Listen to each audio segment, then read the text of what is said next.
Salam sejahtera Malaysia. Mahathir kata, jika saya jadi Perdana Menteri lagi, saya akan hapuskan larangan 3R. Wow, ini Mahathir kata. Jika saya jadi Perdana Menteri lagi, saya akan hapuskan larangan 3R. Ini kata-kata seorang bekas Perdana Menteri sebanyak 2 kali. Dari tahun 1981-82 sehinggalah tahun berapa dia letak jawatan. Lepas itu dia jadi Perdana Menteri lagi 22 bulan. 22 tahun, 22 bulan. Ini dia daripada seorang bekas Perdana Menteri yang sudah sekarang ini sudah tua kerepot. Dah 100 tahun ni, kesian dia. Dia kata jika saya jadi PM lagi, saya akan hapus larangan 3R. Setujukah anda tuan-tuan dan puan-puan yang dihormati sekalian? Tapi sebelum setuju atau tidak setuju, masalahnya siapa yang mau jadikan Mahathir ni jadi Perdana Menteri? Bagi saya, kalaulah tiba-tiba ada parti politik kah, orang perseorangan kah, presiden politik kah, siapa-siapa sajalah. Pada pendapat saya, kalaulah ada yang mahu tiba-tiba jadikan lagi Mahathir ni Perdana Menteri, bagi saya, orang itu mungkin dah hilang akal ataupun tiba-tiba dia jadi mabuk kah, dia jadi tidak sedar diri kah, atau kena pukau. Macam mana tiba-tiba Mahathir boleh jadi Perdana Menteri lagi? Tidak mungkin bagi saya. Kerana dia mau bertanding di mana? Langkawi pun sudah reject dia. Langkawi pun sudah reject dia. Orang kampung tempat dia sendiri pun reject dia. Tolak dia yang selama ini berapa lama dia jadi MP di sana? Berapa lama dia jadi MP di sana? Pada pilihan raya yang lalu, dia kena tolak sampai dia tidak dapat deposit dia. Teruk betul dia kalah. Itu tempat dia sendiri. Kecuali mungkin tiba-tiba Mahathir masuk PAS, lepas tu PAS bagi dia bertanding di Kelantan, mungkin dia boleh menang. Mungkin dia boleh menang. Itu pun belum tentu. Takkanlah tiba-tiba parti PAS punya penyokong tiba-tiba lupa apa yang sudah Mahathir buat semua, tiba-tiba ataupun mereka dapat tiba-tiba terima Mahathir ini jadi Perdana Menteri mereka. Tapi tidak ada yang mustahil di dalam politik. Segalanya mungkin di dalam politik. So Mahathir, sudah-sudahlah. Jika saya jadi PM lagi, betulkah Mahathir boleh bagi kebebasan bersuara? Bagi saya ini patut dikawal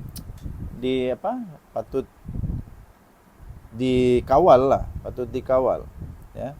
Patut dikawal kerana 3R ini patut bukan jadi mainan politik ya. Mahathir yang akan mencecah usia pada 100 tahun pada 10 Julai ini berkata langkah itu adalah perkara pertama yang dia lakukan jika dia diberi peluang memimpin negara sekali lagi. Dia kata saya mesti tahu apa yang rakyat fikirkan. Kalau mulut mereka ditutup, mereka mungkin berfikiran buruk terhadap kamu, tetapi kamu pula rasa semuanya baik-baik saja. Sekatanya dalam sesi dialog semasa pelancaran bukunya di Putrajaya. Okey. Bagi saya, semua boleh diperkatakan, semua boleh disebut, semua boleh. Tapi 3 perkara ini jangan. Ini bahaya. 3R ini jangan. Takkan nak mainkan isu religion pula, agama. Takkan kita mau mainkan isu bangsa pula, race. Takkan kita nak mainkan isu raja-raja pula. Jangan. Ini jangan. Ini memang sudah tersurat dan tersirat di dalam perlembagaan kita. Jangan. Okey, tinggalkan komen anda. Tinggalkan komen anda, apa pendapat anda. Bagi saya tidak setujulah. Mahathir sepatutnya janganlah menjadi Perdana Menteri lah. Kerana dia sudah tua, badan dia sudah lemah. Bukan kerana otak dia, tapi badan dia sudah lemah. Dan lagi satu, dia tidak ada lagi sokongan daripada tempat dia sendiri. Ini bukti kan. Okay.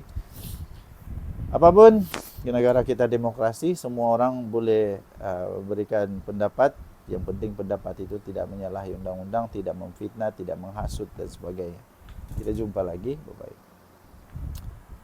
Salam sejahtera Malaysia. Akhirnya Rafizi sekali lagi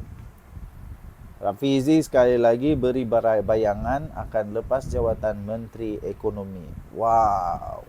Tuan-tuan dan puan yang dihormati sekalian. Anda setujukah anda sekiranya Rafizi Ramli meletak jawatan sebagai Menteri Ekonomi? Wah. Timbalan Presiden PKR Datuk Seri Rafizi Datuk Seri ke dia ni?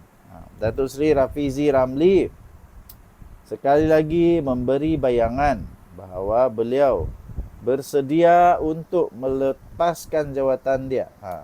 Sekali lagi memberi bayangan bersedia untuk meletak jawatan. Ini lighting ke sebagus sikit. Okay. Bersedia untuk berundur dari kabinet dengan menyatakan perkhidmatannya Menteri Ekonomi mungkin tidak lama. Wow. Beliau menyatakan perkara itu ketika menekankan bahawa kesinambungan sesuatu dasar tidak seharusnya bergantung kepada pentadbiran semasa atau kehendak peribadi ahli politik tertentu. Beliau berkata, kehadiran saya di sini bersifat sementara.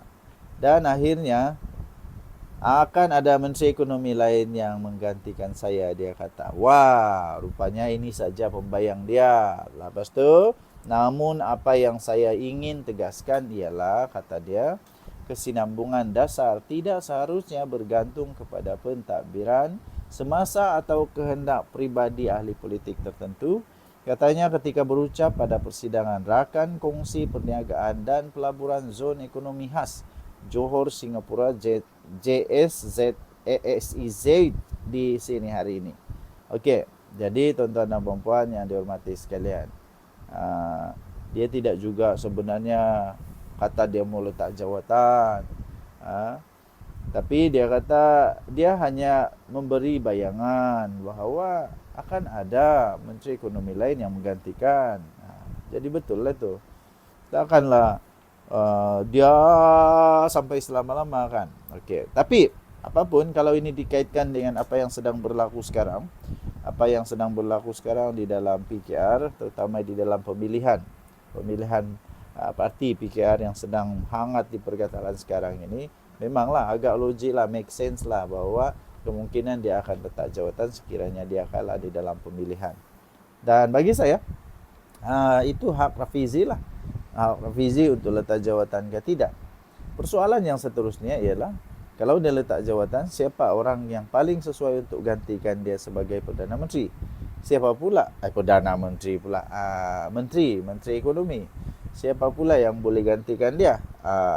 Siapa yang layak untuk gantikan dia? Tapi saya fikir di dalam Pakatan Harapan ada banyak lagi lah. Pakatan Harapan BN ni ada banyak yang layak untuk jadi Menteri Ekonomi. Jangan pula dalam Perikatan Nasional. Dalam Perikatan Nasional saya tidak tahu siapa yang boleh jadi Menteri Ekonomi. Saya pun bingung, fikir dalam, saya susah untuk fikir. Tapi mungkin ada, cuma saya tidak nampak siapa di dalam PN lah. Okey. Inilah yang berlaku di dalam dinamika politik negara Malaysia sekarang. Ini tidak boleh ditolak, ini tidak boleh dielakkan, ini berlaku. Di mana-mana parti politik ini tetap akan berlaku. Itu nama dia dinamika politik, perubahan-perubahan politik semasa.